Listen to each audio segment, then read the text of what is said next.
Welcome students, सभी को good morning. आज हम लोग इस वीडियो में जानेंगे एसेक्सुअल रिप्रोडक्शन के बारे में।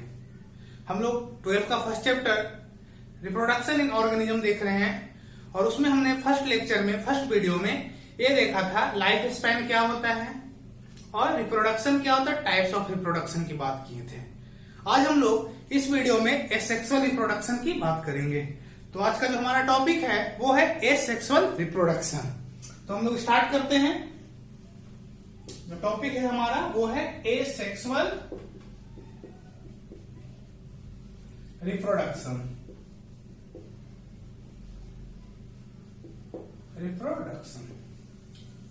चलो, एसेक्सुअल रिप्रोडक्शन का मतलब क्या होता है?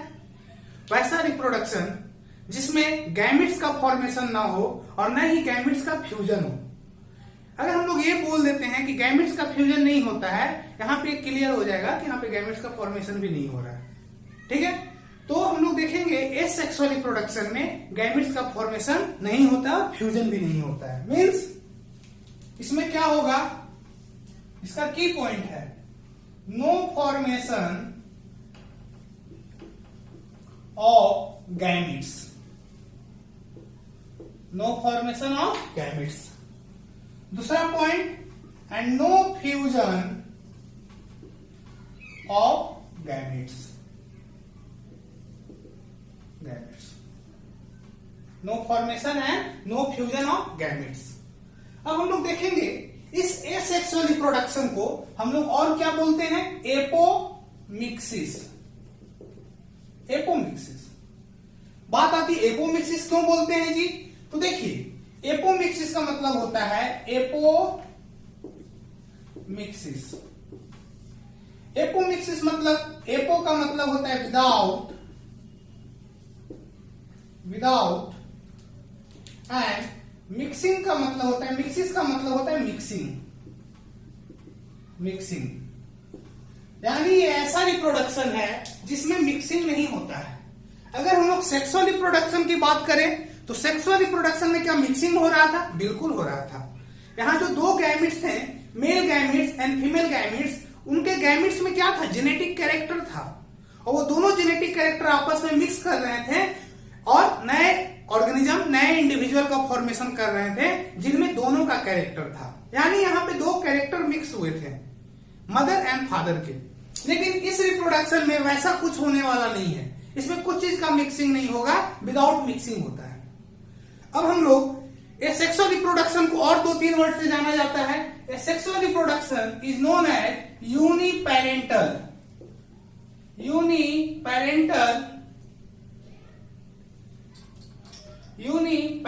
रिप्रोडक्शन।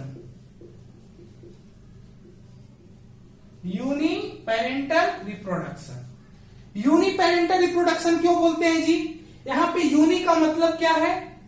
एक। पेरेंटल मतलब पेरेंट्स, यानी एक ऐसा रिप्रोडक्शन है जिसमें सिर्फ एक ही पेरेंट्स का रिक्वायरमेंट होता है। यानी यहां पे जो एक पेरेंट्स होंगे वो कैपेबल होंगे न्यू इंडिविजुअल को फॉर्मेशन के लिए। There is no requirement of 2 parents. सिर्फ एक ही पेरेंट्स से काम चल जाता है और एक ही पेरेंट्स न्यू ऑर्गेनिज्म का, न्यू इंडिविजुअल का फॉर्मेशन करता है। इसीलिए हम लोग इसको बोलते हैं यूनिपेरेंटल रिप्रोडक्शन। इसे एक नाम से और जाना जाता है which is known as somatogenic reproduction. क्या बोलते हैं जी?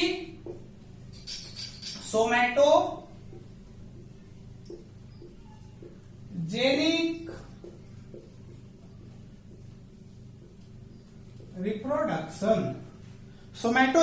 रिप्रोडक्शन। तो ये सारा जो नाम है, अगर हम लोग सोमैटोजेनिक रिप्रोडक्शन बोल रहे हैं तो समझ जाना है कि सेक्सुअल रिप्रोडक्शन की बात हो रही है। अगर हम लोग एपोमिक्सिस बोल रहे हैं तो समझ जाना है कि सेक्सुअल रिप्रोडक्शन की बात हो रही है। मीन्स सारा जो वर्ड है, सारा जो मीनिंग है, एक ही का नाम है सेक्सुअल रिप्रोडक्शन।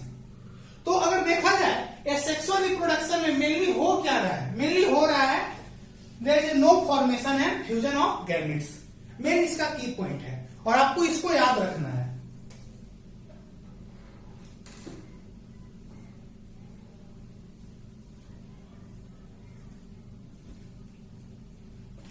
चलिए, अब बात आती है जो ए सेक्सुअल रिप्रोडक्शन है वो किसमें होता है मेनली, क्या ह्यूमन सेक्सुअल रिप्रोडक्शन करेगा या कौन सा ऑर्गेनिज्म करेगा? तो हम लोग देखते हैं। देखिए ह्यूमन जो होता है वो सेक्सुअल रिप्रोडक्शन करता है, और जो हम लोग नेक्स्ट वीडियो में सेक्सुअल रिप्रोडक्शन पे बनाया जाएगा उसमें डिस्कस कर दिया जाएगा। तो अभी हम लोग सेक्सुअल रिप्रोडक्शन में फोकस करेंगे। देखिए सेक्सुअल रिप्रोडक्शन जो होता है वो किसमें कॉमन है? Common among unicellular organism. Common among unicellular organism. Unicellular organism में ये क्या होता है बाबू? कॉमन होता है। अब बात आती है जो इससे ऑफ स्प्रिंग बनेगा। ऑफ स्प्रिंग मतलब इनसे जो इनके यंग वंश होंगे, इनके जो प्रोजेनी होंगे, इनके जो ऑफ स्प्रिंग होंगे वो कैसे होंगे? देखो हम लोग सेक्सुअल रिप्रोडक्शन की जब बात करते हैं, जैसा कि हम लोग जो रिजल्ट है वो सेक्सुअल रिप्रोडक्शन की बात करते हैं, हम लोग सेक्सुअल रिप्रोडक्शन का रिजल्ट है। अब बच्चे का जन्म होता है तो एक बहुत ही इंटरेस्टिंग चीज होता है घर में। क्या होता है? जैसे ही बच्चा जन्म लिया तो वहां पे कंपटीशन स्टार्ट हो जाता है। यहाँ पे मतलब मैचिंग स्टार्ट हो जाता है, किसका नाक जो है मम्मी से मिल रहा है, आंख जो है पापा से मिल रहा है, यानी सब लोग अपना अपना ओपिनियन देते हैं कि ये जो फेस का स्ट्रक्चर किससे मिल रहा है। लेकिन वही बच्चा जब बड़ा हो जाता है और थोड़ा सा बदमाश होता है तो क्या बोलते हैं? पता नहीं किस पे गया है। तो ठीक है, तो यहाँ पे ये समझाने का मतलब ये है बाबू कि जो सेक्सुअल रिप्रोडक्शन के प्रोडक्ट होते हैं ना, वो क्या होते हैं? थोड़े से मैच करते हैं, एग्जैक्ट कॉपी नहीं होगा। बट हम लोग एसेक्सुअल रिप्रोडक्शन की बात करेंगे तो एसेक्सुअल रिप्रोडक्शन में क्या होता है? एग्जैक्ट कॉपी होता है, यानी offspring of asexual reproduction are identical and exact copy of their parents. अपने पेरेंट्स के एग्जैक्ट कॉपी होंगे। तो इसके बारे में देखते हैं क्या है। Offspring produce by, offspring यानी प्रोजेनी भी यहां पे बोल सकते हैं ना। Offspring produce by asexual reproduction, offspring produced by asexual reproduction are identical and represent the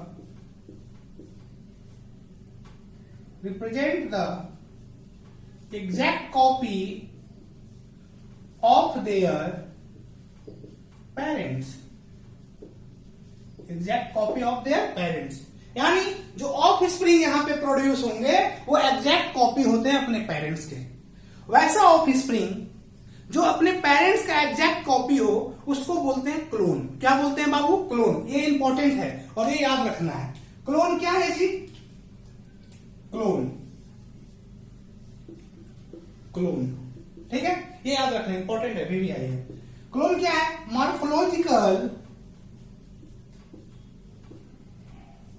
morphologically and genetically, genetic point of view से भी, जीन के पॉइंट ऑफ व्यू से भी, जेनेटिकली सिमिलर ऑर्गेनिज्म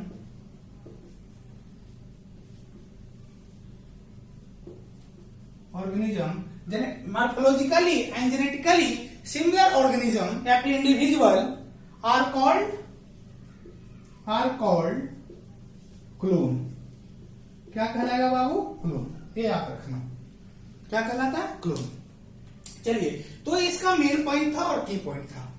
अब हम लोग देखेंगे ये जो एसेक्सुअल रिप्रोडक्शन है, ये जो यूनिपेरेंटल रिप्रोडक्शन है, किस किस में होता है?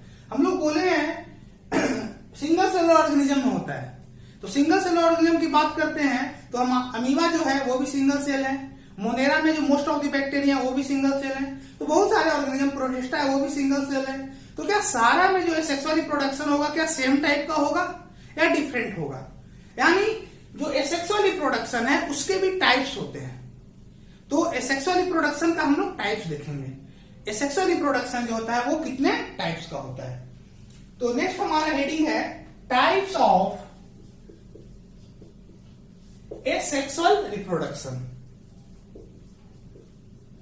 types of asexual reproduction। तुम लोग को समझ में आ रहा है जी?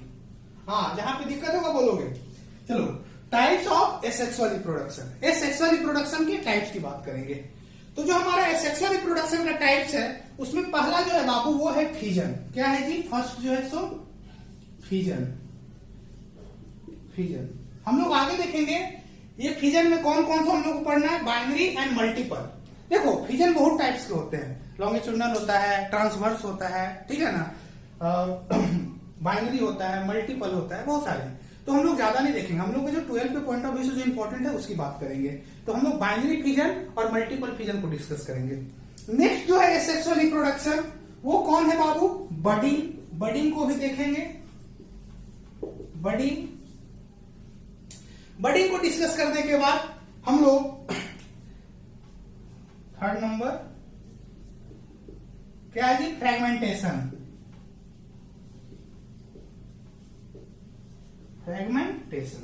फ्रेगमेंटेशन को भी डिस्कस किया जाएगा।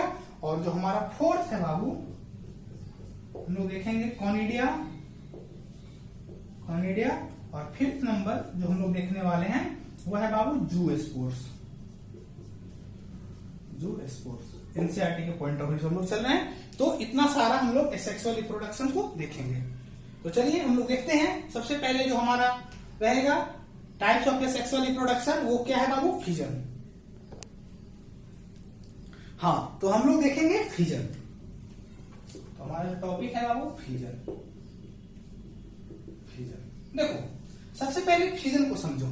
दो वर्ड है, फिजन एंड फ्यूजन, दोनों में अंतर है। फिजन का मतलब होता है बाबू टूटना, और फ्यूजन का मतलब होता है आकर के जुटना। यानी जब फ्यूजन की बात करते हैं तो मेल एंड फीमेल गैमेट जो होता है जब फ्यूज करता है तो उसको हम लोग क्या बोलते हैं? रिप्रोडक्शन। यानी fusion of male and female gametes is known as reproduction, ये हम लोग बोलते हैं। लेकिन यहां पे वर्ड क्या है? फिजन, ना कि फ्यूजन। तो फिजन क्या है बाबू? तो देखो जो फिजन का डिफिनेशन है वो है fully grown parental body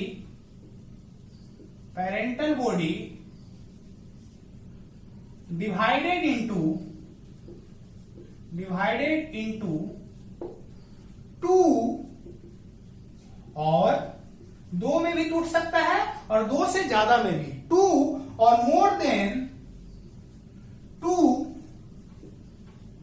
daughter cell. वो क्या कहलाता है बाबू? फिजन। फिजन में एक पूरी तरह से पेरेंटल बॉडी जो ग्रो होता है वो दो से ज्यादा भाग में क्या होता है? टूट जाता है।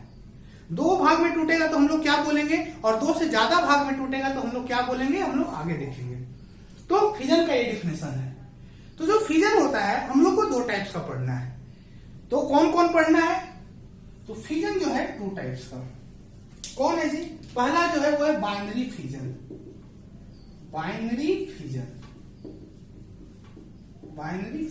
देखो हम लोग इसी डिफिनेशन से इसका भी डिफिनेशन बना लेंगे। क्या बोलेंगे? हम बोले जब दो भाग में टूटेगा तो बाइनरी फिजन होता है, और जब दो से ज्यादा भाग में टूटेगा तो उसको मल्टीपल फिजन बोलते हैं। तो यहां पर देखिए बाइनरी फिजन में क्या होगा?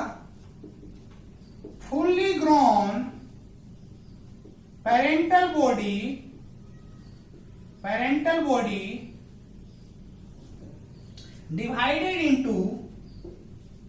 divided into two daughter cell. It is known as क्या हो? Binary fission. ये क्या कहलाएगा? Binary fission.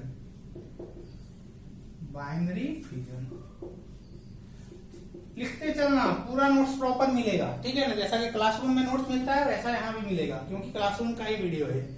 Fully grown parental body divided into two daughter cell, it is known as binary fission. ये बाइनरी फिजन कहलाता है। अगर हम लोग इसके एग्जांपल की बात करते हैं बाइनरी फिजन के बाबू, तो किसमें होगा जी? अमीबा, कुछ एल्गी भी होते हैं, सही है ना? ग्रीन एल्गी,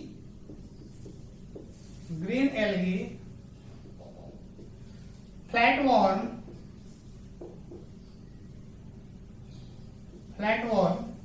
और हमारा यूग्लिना हो गया। और हाँ बैक्टीरिया यूग्लिना, बैक्टीरिया एंड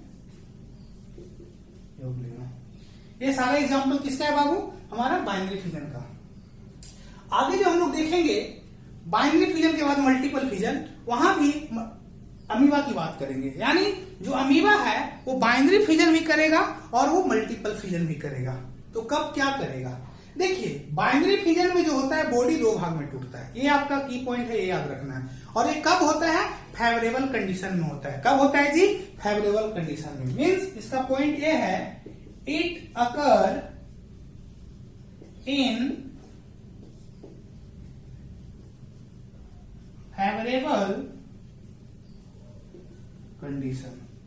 कब होगा? Favourable condition. फेवरेबल कंडीशन कहने का मतलब है जब उसको प्रॉपर फूड मिलेगा, सुटेबल टेम्परेचर होगा, बगल मॉइस्चर अच्छे से होगा, ऑक्सीजन प्रॉपर होगा, सब कुछ। यानी उसको मेटाबॉलिक एक्टिविटी करने के लिए जो जो चीज का रिक्वायरमेंट है सही तरीके से मिलेगा, तो मतलब वो फेवरेबल कंडीशन में है। और जब फेवरेबल कंडीशन में होगा तो अमीबा कैसा फिजन करेगा जी? Binary fission. अगर वही वो अनफेवरेबल कंडीशन में होगा तब वो मल्टीपल फिजन को शो करेगा। ओके, चलिए अब हम लोग देखने वाले हैं मल्टीपल फिजन। तो नेक्स्ट जो हमारा टॉपिक है बाबू वो है क्या? टॉपिक नहीं है, मतलब देख सकते हो ये क्या है, मल्टीपल फिजन। मल्टीपल फिजन, चलो मल्टीपल फिजन का यहीं से डिफिनेशन बना दो। क्या? Fully grown parental body divided into more than 2 daughter cell. दो में नहीं, 2 से ज्यादा में अगर वो डिवाइड कर रहा है तब वो मल्टीपल फिजन का पार्ट हो गया। ठीक है, हाँ। तो थोड़ा सा यहां पर एक चीज याद रखिएगा, यहां पे मिस कर रहे हैं। ऐसे आप लोग जानते होंगे अमीबा का जो रिप्रोडक्शन देखे होंगे बाइनरी फिजन, वो 8 क्लास से आप लोग देखते आ रहे हैं, लेकिन फिर भी मेरा काम यहाँ पे बताना, हम बता दे रहे हैं। तो यहाँ पे थोड़ा सा एडजस्ट कर लीजिएगा। देखिए सपोज दैट ये क्या है? अमीबा है, ठीक है, और इसका ये न्यूक्लियस है। ये पूरी तरह से ग्रो है, मान लीजिए पूरी तरह से ग्रो कर चुका है। अब इसको जब डिवाइड करना होगा, जब डिवाइड करना होगा तो ऐसा नहीं है कि 2 सेल में डायरेक्टली डिवाइड हो जाएगा। कभी भी जब सेल का डिवीजन होता है तो सबसे पहले न्यूक्लियस का डिवीजन होता है, यानी कैरियोकाइनेसिस। तो क्या होगा? तो अमीबा का जो बॉडी है, इसका जो न्यूक्लियस होगा सबसे पहले इलोंगेट होगा। इलोंगेट होने के बाद अगला स्टेप में क्या होगा बाबू? ये जो न्यूक्लियस है वो 2 लोब लाइक स्ट्रक्चर में बन जाएगा, ऐसा। यानी ये पता चल रहा है कि आगे जाकर के डिवाइड होने वाला है। जब 2 न्यूक्लियस डिवाइड हो जाएगा, यानी जब 2 न्यूक्लियस का फॉर्मेशन हो जाएगा, तो हमारा जो अमीबा है बाबू वो भी क्या करेगा? डिवाइड कर जाएगा। यानी ये जो स्ट्रक्चर है फाइनली हमारा, देखो एग्जैक्ट ऐसा नहीं होता है। अगर देखोगे तो यहाँ पे जो सेल मेम्ब्रेन है वो कॉन्स्ट्रिक्ट नहीं हुआ है, ठीक है। लेकिन ओवरऑल ये मेरा कहना है कि ये जो फुली ग्रोन पेरेंटल बॉडी है वो कितने भाग में बटी है बाबू? 2 भाग में। तो ये हमारा रिप्रोडक्शन इन अमीबा है, ठीक है। आप लोग इसको नीचे की ओर बना लेना, यानी ये जो टॉपिक कंप्लीट होगा उसके बाद यहाँ पे। चलो अब हम लोग नेक्स्ट देखने वाले हैं मल्टीपल फिजन को। मल्टीपल फिजन का डिफिनेशन बता चुके हैं, अगेन बता रहे हैं, लिख लो। Fully grown parental body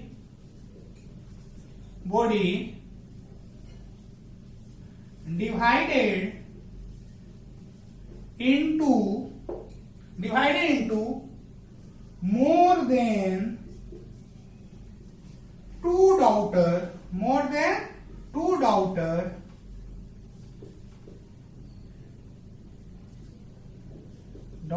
cell, more than 2 daughter cell। इसको हम लोग क्या बोलते हैं बाबू? Multiple fission. अब मल्टीपल फिजन की जब बात आती है तो ये कब होगा?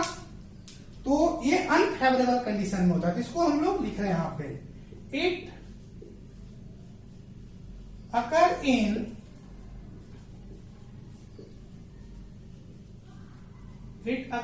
Unfavourable condition.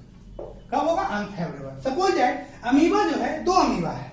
एक अमीबा जो है बाबू वो फेवरेबल कंडीशन में है, तब वो क्या करेगा? बाइनरी फिजन को डन करेगा। और एक अमीबा अनफेवरेबल कंडीशन में, यानी प्रॉपर उसको फूड नहीं मिल पा रहा है, प्रॉपर स्पेस नहीं है, और बात करते हैं वाटर नहीं है, तब वो क्या करेगा? वो किससे फिजन करेगा? मल्टीपल फिजन से, समझे? चलो, तो it occur in unfavourable condition में। अब हम लोग देखते हैं कि इसका एग्जाम्पल क्या है। तो इसका एग्जांपल है बाबू अमीबा। अमीबा कुछ एल्गी भी हैं, सो क्या करते हैं बाबू, मल्टीपल फिजन को डन करेंगे। और क्या बाबू, प्लाज्मोडियम जो इंपॉर्टेंट है, प्लाज्मोडियम। प्लाज्मोडियम क्या है जी, ये मलेरिया का पैरासाइट है, जिससे हम लोगों को क्या होता है, मलेरिया होता है, मलेरिया पैरासाइट। देखो किसी से पूछोगे कि मलेरिया किससे होता है, डायरेक्टली बोलेगा मच्छर काटने से, ठीक है ना। देखो मच्छर काटने से होता है, इसमें कोई डाउट नहीं है, ठीक है ना। तो मच्छर के अंदर कुछ वैसा स्ट्रक्चर होता है, कुछ वैसे ऑर्गेनिज्म होते हैं, कुछ पैरासाइट होते हैं जो हमारे बॉडी में आने के बाद क्या होते हैं, मलेरिया को कॉज करते हैं।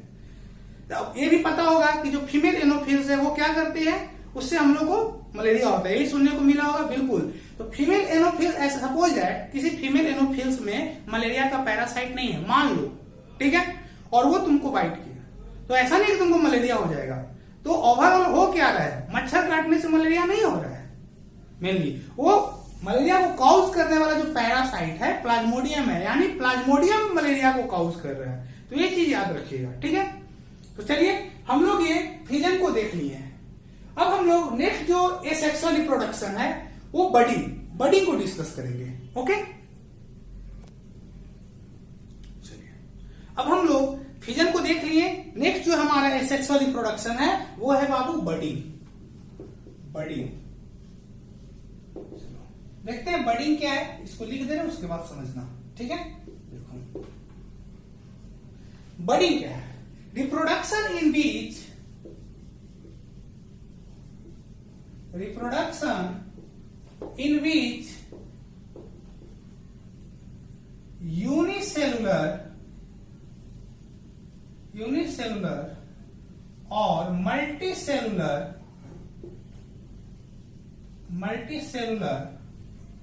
outgrowth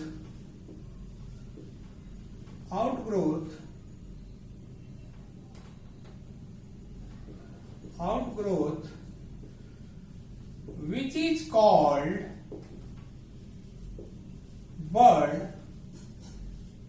formed inside or outside the body, inside or outside the body। तो बडिंग क्या है जी, बडिंग जो है ये एक रिप्रोडक्शन है। कैसा रिप्रोडक्शन है, एसेक्सुअल रिप्रोडक्शन है। इसमें क्या होता है, इसमें एक बर्ड का फॉर्मेशन होता है। वो बर्ड बॉडी के अंदर भी हो सकता है, वो बॉडी के बाहर भी हो सकता है।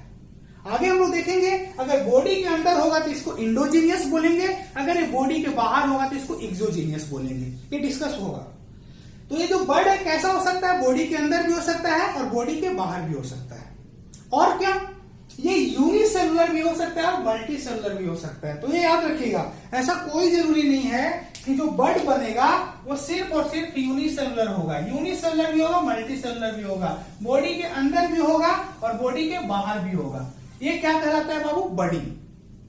अब बडिंग की जो बात करते हैं, बडिंग होता किसमें है, एग्जांपल्स के लिए स्पॉन्ज में बडिंग होगा, ईस्ट, ठीक है, और किसमें होगा जी, हाइड्रा एक्सेट्रा। ये तीन इसलिए लिखे क्योंकि ये तीनों को यहां पे समझाया जाएगा, ठीक है। ऐसे कुछ एनिलिट्स भी हैं जो क्या करते हैं, बडिंग करते हैं। तो हम लोग देखेंगे ये जो बडिंग है स्पॉन्ज में कैसे होता है, ईस्ट में कैसे होता है, हाइड्रा में कैसे होता है। तो सबसे पहले हम लोग ईस्ट का बडिंग देखने वाले हैं। तो देखो इसको इधर बना रहे हैं, समझना। ईस्ट जो है वो यूनिसेलुलर फंजाई है। चलो ये क्या है बाबू, ईस्ट है। ईस्ट जो है जब इसको रिप्रोड्यूस करना होता है तो ये अपने बॉडी के बाहर अपने जैसा ही, ये इंपॉर्टेंट है। अब ये मत समझना कि ईस्ट जो है वो किसका बर्ड बना लेगा, स्पॉन्ज का, नहीं। रिप्रोडक्शन का क्या था, सिमिलर टू इटसेल्फ, यानी रिप्रोडक्शन वो प्रक्रिया है जिसमें कि अपने जैसा ही बोला गया है, जो उसके जनरेशन को क्या करता है, कंटिन्यू करता है। तो यहाँ पे ये इंपॉर्टेंट है कि ईस्ट ऑलवेज जो बर्ड का फॉर्मेशन करेगा वो ईस्ट के जैसा ही होगा, ना कि स्पॉन्ज के जैसा होगा। जो स्पॉन्ज होगा ना कि हाइड्रा के जैसा होगा, किसके जैसा होगा, स्पॉन्ज के जैसा ही होगा। तो यहाँ पे ये इंपॉर्टेंट है। तो जो ईस्ट है बाबू, ईस्ट जब रिप्रोड्यूस करता है तो वो अपने बॉडी के बाहर, outside the body, outside the body क्या करता है, एक बर्ड का फॉर्मेशन करता है।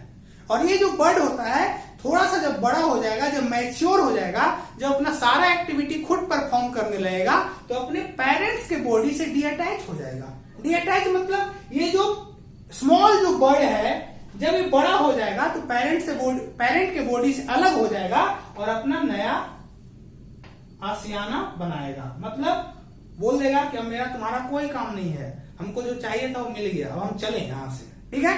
फिर जब इसकी बारी आएगी तो ये भी रिप्रोड्यूस करेगा, फिर इसका भी बर्ड जो होगा इससे दूर जाएगा, यानी यही रीति रिवाज है, इसका लाइफ साइकिल है। तो जो बर्ड है ये क्या स्ट्रक्चर है बाबू, बर्ड, ठीक है, किसका बर्ड, ईस्ट का बर्ड। और जो फिगर है वो किसका है बाबू, बर्डिंग इन ईस्ट। तो नीचे लिख लीजिएगा फिगर में, बर्डिंग इन ईस्ट। किसमें बर्डिंग जी, ईस्ट में बर्डिंग है। चलिए, तो यहां पे ये चीज याद रखना है कि यहां से पेरेंट बॉडी से अलग हो जाएंगे। तो हम लोग तो ईस्ट में बर्डिंग को देखें। नेक्स्ट हम लोग हाइड्रा में देखेंगे। तो हाइड्रा का स्ट्रक्चर एक बना दे रहे हैं।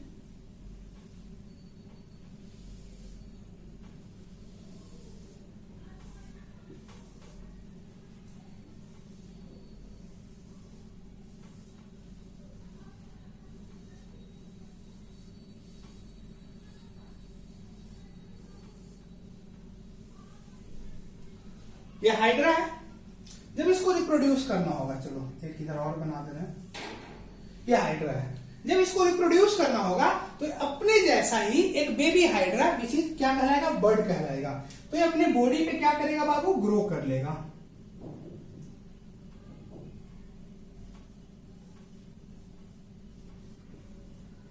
ग्रो कर लेगा।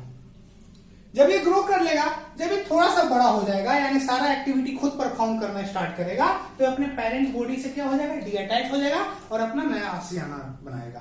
तो ये जो फिगर है बाबू वो किसका है, figure budding in hydra, budding in hydra.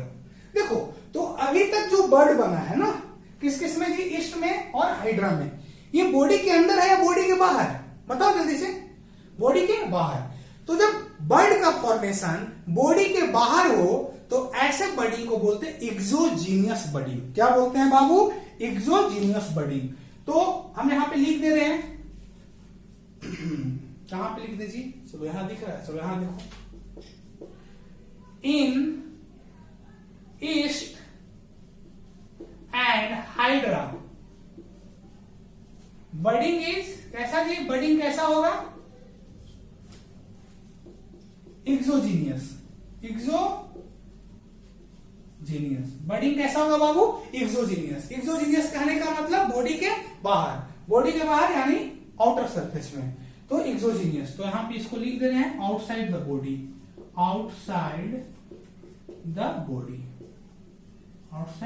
देखो हमारा जो स्पॉन्ज है ना, ये कुछ महान ही है। महान कैसे है, ये इंडोजीनियस बर्डिंग भी करेगा और एक्सोजीनियस भी करेगा। अब बात आती है सर, एक्सोजीनियस कब करेगा, इंडोजीनियस कब करेगा। देखो, एक्सोजीनियस का मतलब यहां पे क्या है ना बाबू, कहीं ना कहीं ये एक्सोजीनियस बर्डिंग इसलिए कर रहा है क्योंकि ये फेवरेबल कंडीशन है। फेवरेबल कंडीशन मींस यहाँ पे कोई चीज का कमी नहीं है, प्रॉपर इसको फूड मिल रहा है, प्रॉपर इसको क्या मॉइस्चर मिलेगा, प्रॉपर टेम्परेचर है, इसलिए क्या कर रहा है, ये बाहर फॉर्मेशन कर रहा है। मतलब ये हाइड्रा और ये ईस्ट को थोड़ा सा भी डर नहीं है कि अगर मेरा जो बर्ड बनेगा वो इन्वायरमेंट इसको डिस्ट्रॉय कर देगा। मतलब प्रॉपर सब कुछ है, इसलिए क्या कर रहा है, बर्डिंग का फॉर्मेशन कैसा कर रहा है बाबू, एक्सोजीनियसली। वैसा स्पॉन्ज में भी होता है। अगर स्पॉन्ज फेवरेबल कंडीशन में होगा तब वो जो बर्डिंग करता है वो एक्सोजीनियस करता है। लेकिन जब अनफेवरेबल कंडीशन की बात करते हैं, अनफेवरेबल कंडीशन का मतलब प्रॉपर फूड नहीं है, प्रीडेटर है, मारने वाला कोई है, उसको डिस्ट्रॉय करने के लिए बहुत सारे एक्सटर्नल फैक्टर है, तो यहां पे अनफेवरेबल कंडीशन है। तो बताओ वो एक्सोजीनियस बर्डिंग क्यों करेगा, जब उसका बर्ड सर्वाइव ही नहीं कर पाएगा तो कोई मतलब नहीं बनता है कि वो एक्सोजीनियस बर्डिंग को करे। तो क्या करना पड़ेगा जी, उसको सिक्योरिटी देना पड़ेगा, यानी बहुत ज्यादा उसको रख रखाव अच्छे से करना होगा। तो अनफेवरेबल कंडीशन में जो स्पॉन्ज होगा, स्पॉन्जिला होगा, वो क्या करता है बाबू, इंडोजीनियस बडिंग करता है। तो हम दोनों स्ट्रक्चर को बना रहे हैं, ठीक है, एक एक्सोजीनियस बडिंग को भी और इंडोजीनियस बडिंग को भी दिखा रहे हैं। तो नेक्स्ट हमारा जो स्पॉन्ज है जो बडिंग करता है उसको दिखाया जा रहा है। तो देखिए स्पॉन्ज का बडिंग है यहां पे,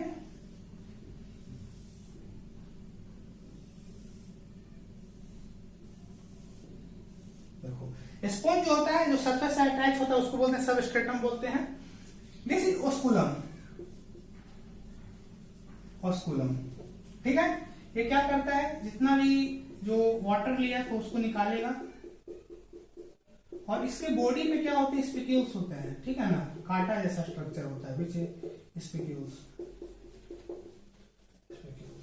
और इसके बॉडी में पूरा पोर्स होता है और इसी कैरेक्टरिस्टिक्स की वजह से इसको पोरीफेरा में रखा गया है, पोर्स, ठीक है। This is known as ostia. Ostia से क्या होता है, सारा जो एसेंशियल चीज है इसके अंदर एंट्री लेगा और एंट्री लेने के बाद ओस्कुलम से उसको क्या कर दिया जाएगा, बाहर कर दिया जाएगा। तो ये स्ट्रक्चर है। जब ये स्पॉन्ज को बडिंग करना होता है और इमेजिन करो कि ये जो कंडीशन है यहाँ पे वो फेवरेबल कंडीशन है, तब वो क्या करेगा, वो अपने बॉडी पे, बॉडी के बाहर इस अपने जैसा ही एक स्ट्रक्चर का फॉर्मेशन करेगा। अब ये क्या है बाबू, बर्ड, ये क्या है जी, बर्ड, अपने बॉडी पे छोटा सा बर्ड का फॉर्मेशन करेगा और धीरे धीरे ये जो बर्ड है ग्रो करेगा। अब बात आती है कि ये जो बर्ड है ना, देखो इस दोनों कंडीशन में क्या हो रहा था, दोनों बर्ड जब मैच्योर हो रहा था तो पेरेंट बॉडी से डीअटैच हो जा रहे थे, लेकिन ये जो बर्ड है, जो बर्ड है, नॉट बैड, ये जो बर्ड है ये पेरेंट बॉडी से डीअटैच नहीं होगा, ये यहीं पे ग्रोथ करेगा और यहीं पे हमेशा साथ में रहेगा, याद रखना। यानी इसमें जो बर्ड होते हैं मैच्योर होने के बाद डीअटैच नहीं होते हैं, वहीं पे कॉलोनी का फॉर्मेशन करता है। तो अगर एक यहाँ पे स्ट्रक्चर दिखाएं, ये मान लेना ये पहले का स्पॉन्ज है, यानी इसका बड़ा भाई है, मान लो। तो देखो ये हमेशा इसी टाइप से रहेगा, ये जो ओल्ड स्पॉन्ज होगा वो डेथ कर जाएगा, फिर यहाँ पे नया कॉलोनी का फॉर्मेशन होगा, ऐसे ही चलता रहेगा। मतलब ये जो होते हैं वो कॉलोनी बना के रहते हैं, ठीक है, और ये जो होते हैं पेरेंट बॉडी से डीअटैच हो जाते हैं। ये जो बडिंग है बाबू एक्सोजीनियस बडिंग है। तो फिगर क्या है, एक्सोजीनियस बडिंग इन स्पॉन्ज। स्पॉन्ज में कैसा बडिंग बाबू, एक्सोजीनियस बडिंग है, ओके। हाँ, तो अब हम लोग एक्सोजीनियस बडिंग स्पॉन्ज में देख लिए, अब हम लोग इंडोजीनियस बडिंग देखेंगे। उससे पहले एक पॉइंट है वो लिख लीजिए, वो क्या पॉइंट है, इन स्पॉन्ज, यानी स्पॉन्ज में, in sponge budding is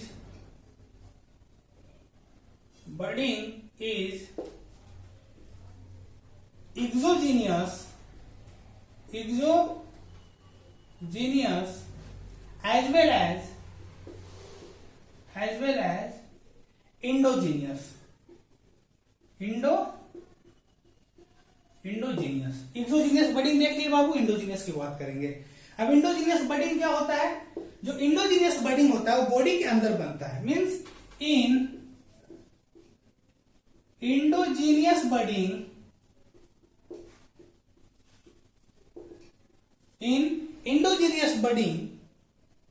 number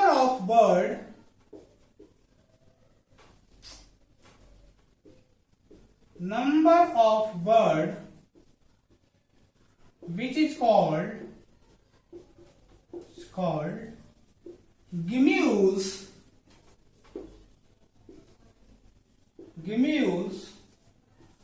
formed inside the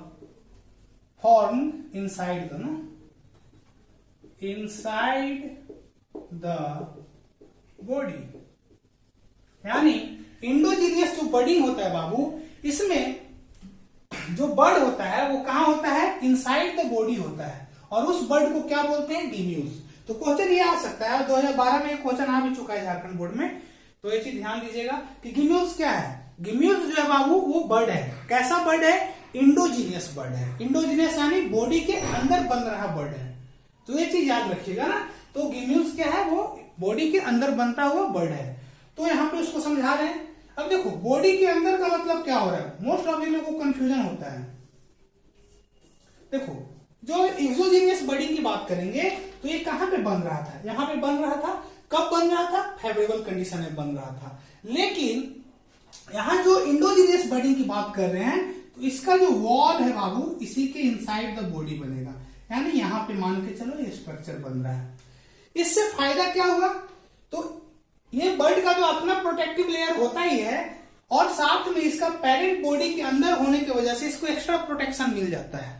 extra protection क्यों मिल रहा है, क्योंकि बाहर इसको खतरा है तो इसको बचाना जरूरी है।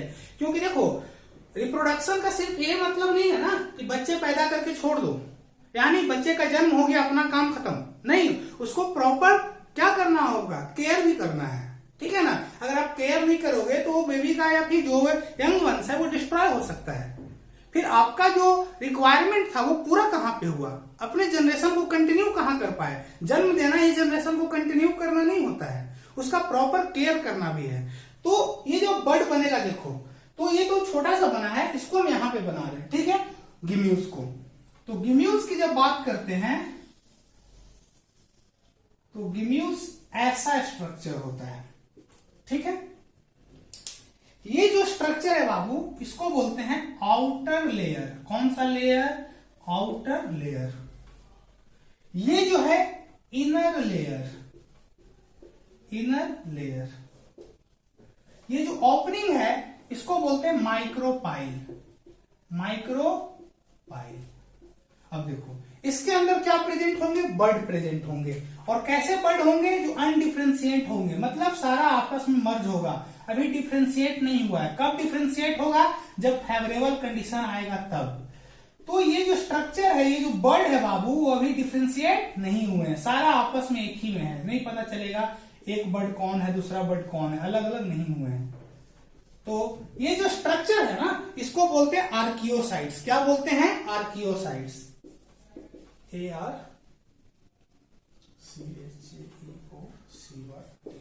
आर्कियोसाइट्स। ये क्या कहलाता है, वो आर्कियोसाइट्स। सारा का बताएंगे फंक्शन क्या होता है। अब इसके बॉडी पे क्या होते हैं, स्पिक्यूल्स होते हैं, जिसको बोलते हैं मोनेक्सन स्पिक्यूल्स। क्या बोलते हैं, मोनेक्सन स्पिक्यूल्स। कांटा जैसा स्ट्रक्चर प्रेजेंट होगा, एनसीईआरटी का फिगर में ये दिया हुआ है, ठीक है ना।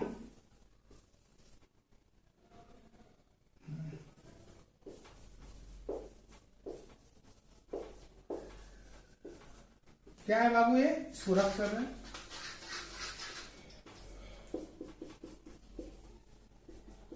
मोनेक्सन स्पिक्यूल्स। ये कांटानुमा स्ट्रक्चर है जिसको हम लोग मोनेक्सन स्पिक्यूल्स बोल रहे हैं। और एक कांटानुमा स्ट्रक्चर है जिसका फंक्शन ये होगा प्रोटेक्शन देना, ठीक है ना। ऐसे इसका मेनली फंक्शन नहीं बोल सकते, प्रोटेक्शन देना। अब देखो क्या होता है, ये जो स्ट्रक्चर बना है बॉडी के अंदर बना है, और बॉडी के अंदर बना कब बना, अनफेवरेबल कंडीशन में बना है। तो ये तब तक वैसा रहेगा जब तक बाहर का कंडीशन अनफेवरेबल हो। जिस दिन फेवरेबल कंडीशन होगा उस दिन ये जो आर्कियोसाइट्स है वो डिफरेंशिएट हो जाएंगे अलग अलग बर्ड में। और डिफरेंशिएट होने के बाद ये माइक्रोपाइल वाला जो ओपनिंग होता है, कोई भी ओपनिंग, हम लोग सेक्सुअल रिप्रोडक्शन में फ्लावरिंग प्लांट पढ़ेंगे ना, तो वहां भी माइक्रोपाइल आएगा। सीड का जो स्ट्रक्चर हो जिसमें पोर्स प्रेजेंट होते हैं हाइलम के नीचे, वहां भी क्या प्रेजेंट होता है, माइक्रोपाइल। माइक्रोपाइल का मतलब ये समझना ओपनिंग, ये ओपनिंग आएगा 2-3 जगह, ठीक है। तो जब ये आर्कियोसाइट्स डिफरेंशिएट होते हैं और डिफरेंशिएट होकर के जो बर्ड का फॉर्मेशन होता है, और वो बर्ड माइक्रोपाइल के थ्रू जाएगा, फैलेगा, डिस्पर्सन उसका होगा, वो स्प्रेड करेगा, और स्प्रेड करने के बाद क्या होगा बाबू, वो जहां पे भी जाएगा वो नए बर्ड का फॉर्मेशन कर, सॉरी नए स्पॉन्ज का फॉर्मेशन करेगा। मीन सपोज दैट यहां से बर्ड यहाँ पे आ चुके हैं, यहां आ चुके हैं, यहां आ चुके हैं। हर बर्ड जो हर एक बर्ड यानी जितना भी यहां से बर्ड बनेगा, हर एक बर्ड क्या चीज, नया स्पॉन्ज का फॉर्मेशन करेगा। कोई दिक्कत, चलो। यानी ये आर्कियोसाइट डिफरेंशिएट होने के बाद न्यू बर्ड का क्या करते हैं, फॉर्मेशन करते हैं। तो चलो ये लिख लेना जी, ठीक है ना। ये स्ट्रक्चर इंपॉर्टेंट है। क्या चीज का फिगर है बाबू, गिम्यूज।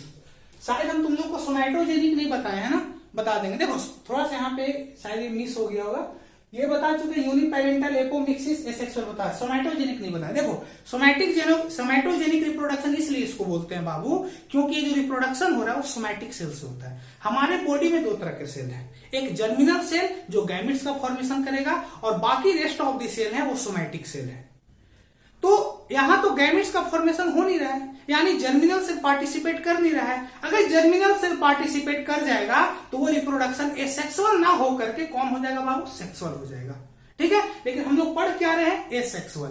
तो इसमें जो रिप्रोडक्शन हो रहा है ना, जर्मिनल सेल का कोई रोल नहीं है। कौन सा सेल का रोल है, सोमैटिक सेल का, यानी जो जर्मिनल सेल को छोड़ करके, यानी जो गोनैड्स में जो सेल है उन सेल को छोड़ करके जो रेस्ट ऑफ द सेल है वो सोमैटिक सेल है।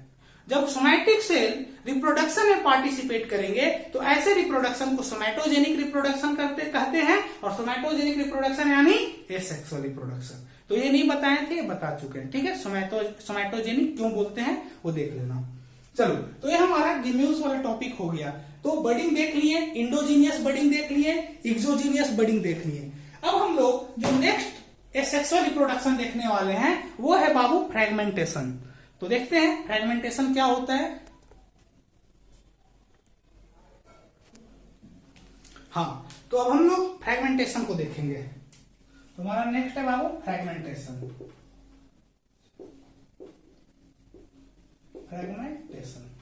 देखो फ्रेगमेंटेशन जो है ना, ये वर्ड बना हुआ है फ्रेगमेंट से।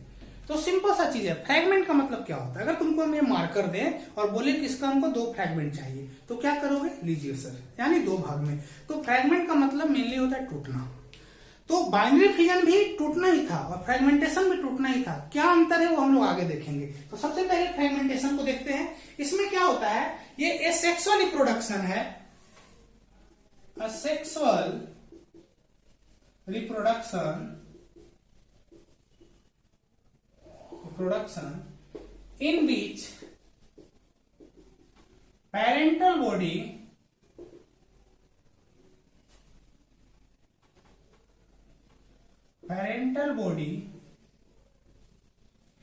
break into two or more than 2 fragments, 2 और 2 से ज्यादा फ्रैगमेंट्स में टूट गया है। और हर फ्रैगमेंट क्या करेगा, and each body fragment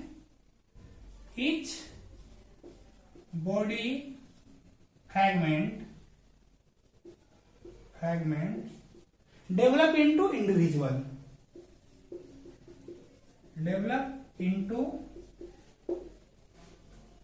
individual या फिर ऑर्गेनिज्म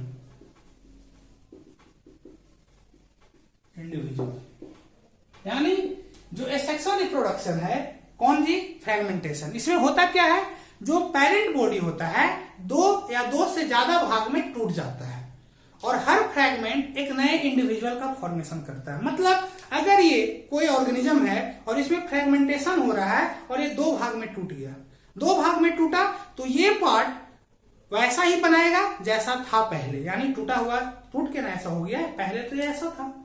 तो ये पार्ट ऐसा बनाएगा और ये पार्ट जो बिल्कुल ये भी ऐसा बनाएगा। मतलब जैसा बॉडी होना चाहिए वैसा होगा। ठीक है, फ्रैगमेंटेशन में। तो बात आती है, what is the difference between fission and fragmentation. क्योंकि दोनों लगभग सेम है।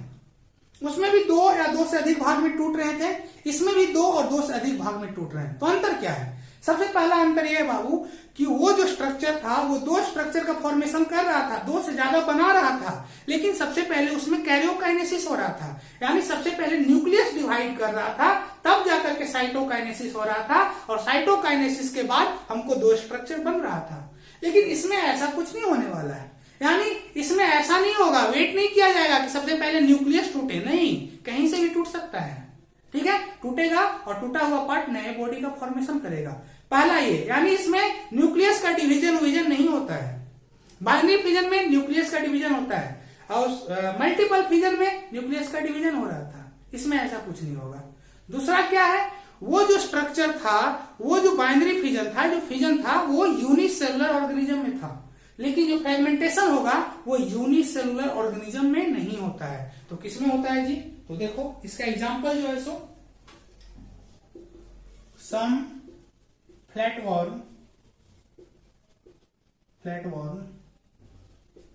के लिए स्पाइरोगायरा इकाइनोडर्मेट्स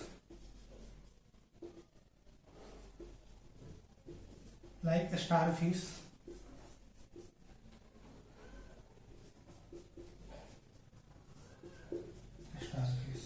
इसमें क्या होता है जी? ये फ्रेगमेंटेशन होता है। तो ये चीज को याद रखिएगा। तो हमारा फ्रेगमेंटेशन कंप्लीट हो गया। नेक्स्ट हम लोग देखते हैं बाबू जूस्पोर्स। तो नेक्स्ट जो हमारा टॉपिक होगा वो है जूस्पोर्स।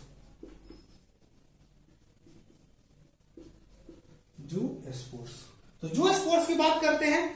इसमें जो जूस्पोर्स है वो क्या है जी? Special type of reproductive structure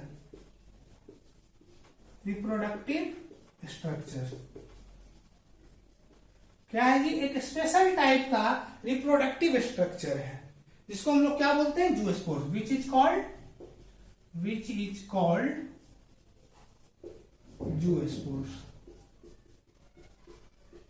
zoospores. वो क्या कहलाएगा? जूस्पोर्स कहलाएगा। देखो अब जो जूस्पोर्स होते हैं ना वो बनते कहां पे होते हैं? सबसे पहले तो ये जानो ये होगा किसमें। इसका जो होता है मेनली बाबू एल्गी और कुछ फंजाई में होंगे। तो ये स्ट्रक्चर देख लो कैसा होता है। ये जो जूस्पोर्स का स्ट्रक्चर होता है ऐसा होता है। देखो ये जो जूस्पोर्स होगा वो बॉडी के अंदर बनेगा। कहां बनेगा जी? बॉडी के अंदर, और एक साइक लाइक स्ट्रक्चर में बनेगा। दिस स्ट्रक्चर इन्होंने जूस्पोरेंजिया क्या कहलाएगा? जूस्पोरेंजिया। और इसी के अंदर क्या बनेंगे बाबू? जूस्पोर्स बनेंगे, जो कि हम ब्लू मार्कर से बना रहे हैं।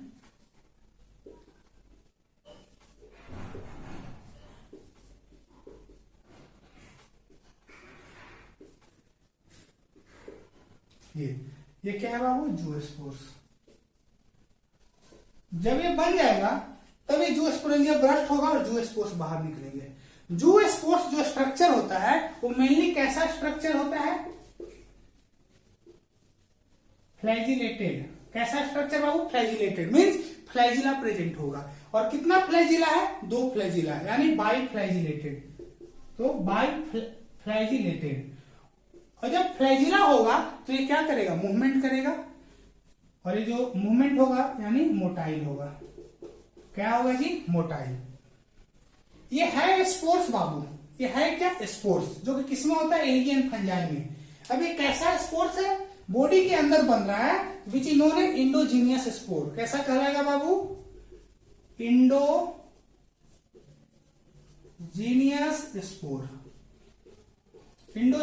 स्पोर। ये चीज याद रखना है। क्वेश्चन अब आगे जो हम बताने वाले हैं कॉनिडिया के बारे में वो एक्सोजीनियस होने वाला है। तो ये चीज याद रखिएगा कि ये इंडोजीनियस है और वो एक्सोजीनियस, मतलब ये बॉडी के अंदर बन रहा है और वो बॉडी के बाहर बनेगा। तो ये चीज को ध्यान में रखना है कि जूस्पोर्स जो है वो बाबू एल्गी में होता है, कुछ फंजाई में। सारे एल्गी में नहीं होगा, क्योंकि हम शुरू से बाइनरी फिजन में भी एल्गी को लाए थे, बडिंग में नहीं लाए थे। चलो मोस्ट ऑफ जगह एल्गी को इंक्लूड किया गया है, शायद बाइनरी फिजन में भी एल्गी को लाए होंगे। हाँ, बाइनरी फिजन तो था ही जी। 1 मिनट रुको।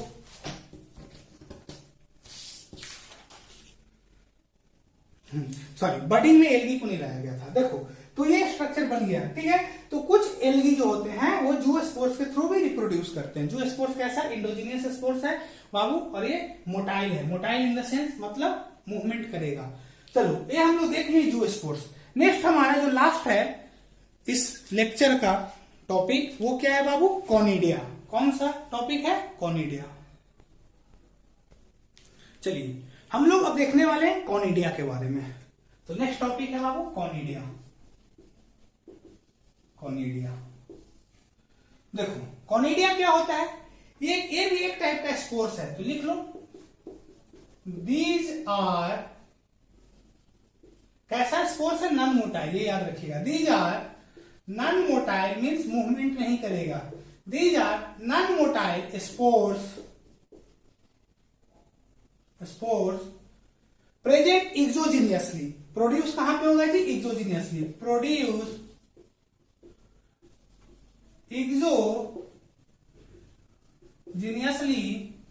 एक्सोजीनियसली on special hypha, on special hyphal branches,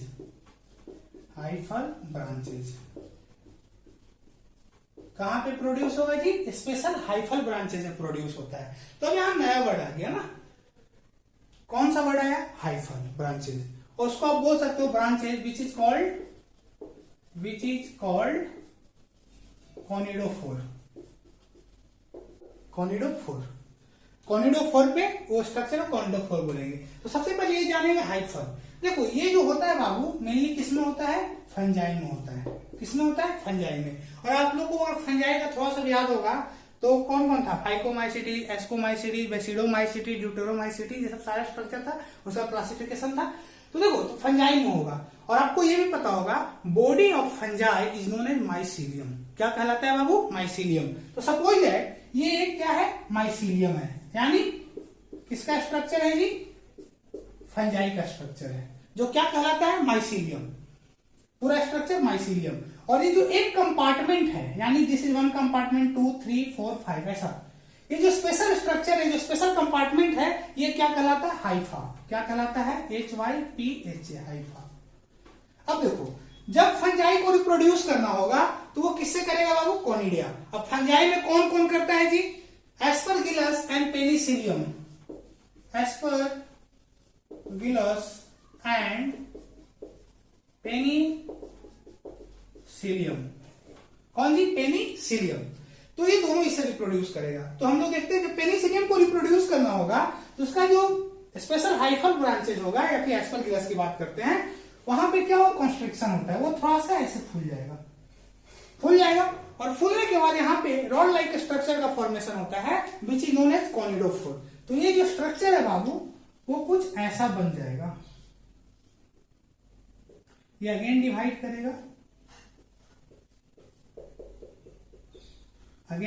करेगा, दिस इज कॉनिडोफोर, यानी जिसपे कॉनिडिया लगेगा बाबू कॉनिडोफोर कहलाता है। और हर कॉनिडोफोर पे 3 से 4 कॉनिडिया का फॉर्मेशन हो सकता है। This is conidia. अभी जो कॉनिडिया है देखो, तो ये बॉडी के बाहर बना हुआ है ना, तो ये कैसा बडिंग हो गया बाबू? एक्सोजीनियस बडिंग, यानी एक्सोजीनियसली बडिंग, यानी बॉडी के बाहर बनेगा ये बर्ड। अब देखो जब ये कोनिडिया मैच्योर हो जाएगा तो ये अपने पेरेंट्स बॉडी से डीअटैच होगा और फैल जाएगा। फैल गया। फैलने के बाद जब इसको सुटेबल टेम्परेचर मिलेगा, प्रॉपर मॉइस्चर मिलेगा, तो ये क्या करेगा बाबू? जर्मिनेट करेगा। जर्मिनेट करके जो कोनिडिया है, एज कोनिडिया, उसके अंदर ऐसा स्ट्रक्चर आएगा, जर्मिनेट करेगा। और जितना भी कोनिडिया था वो अगेन क्या चीज का फॉर्मेशन करेगा? अगर वो माइसीलियम का कोनिडिया होगा बाबू, सॉरी, अगर वो पेनिसिलियम का कोनिडिया होगा तो पेनिसिलियम को बनाएगा, एस्परगिलस का कोनिडिया होगा तो एस्परगिलस को बनाएगा।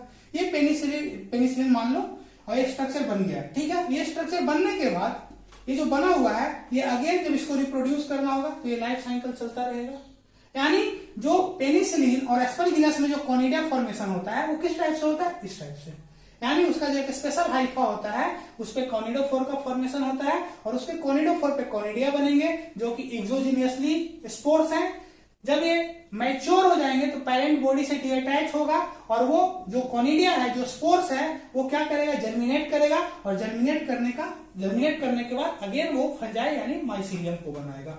वो माइसीलियम अगेन अगर उसको रिप्रोड्यूस करना होगा तो ये लाइफ साइकिल को चलाता रहेगा। तो ये हम लोग देखें रिप्रोडक्शन। और कैसा रिप्रोडक्शन? एसेक्सुअल। एसेक्सुअल में टाइप्स क्या क्या देखे हम लोग बाबू? फिजन में हम लोग मल्टीपल फिजन देखे, बाइनरी फिजन देखे, बडिंग देखे, इंडोजीनियस बडिंग, एक्सोजीनियस बडिंग देखे, फ्रेगमेंटेशन देखे, फ्रेगमेंटेशन में देखे टूटने वाला स्ट्रक्चर जो 2 भाग में टूटता है, जूस्पोर्स फॉर्मेशन देखे, और हम लोग कॉनिडिया देखे। तो हम लोग इस वीडियो में एसेक्सुअल रिप्रोडक्शन जो है वो कंप्लीट तो नहीं कहेंगे इसको, क्योंकि जो प्लांट का सेक्सुअल रिप्रोडक्शन है वो बचा हुआ है, which is known as vegetative propagation या फिर वेजिटेटिव रिप्रोडक्शन। यानी प्लांट जो है वो भी सेक्सुअल रिप्रोडक्शन को डन करता है। वो जो टॉपिक है वेजिटेटिव प्रोपोगेशन वो हम लोग नेक्स्ट वीडियो में देखेंगे। ठीक है, तो आज के लिए इतना ही। अगर वीडियो अच्छा लगे तो चैनल को सब्सक्राइब कीजिए, ठीक है, और लाइक कीजिए। चलिए, धन्यवाद।